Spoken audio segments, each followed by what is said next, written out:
Well, here's something that you don't know. Eddie Ogden is the best cook in this whole dumb cook-off, and you know it. Hey, no arguments here.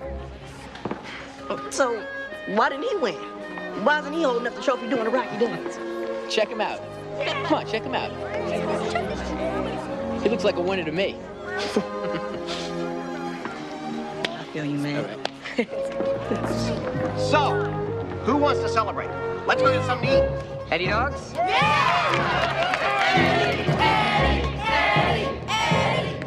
Hey, what about me? I'm the winner. I'm hungry too.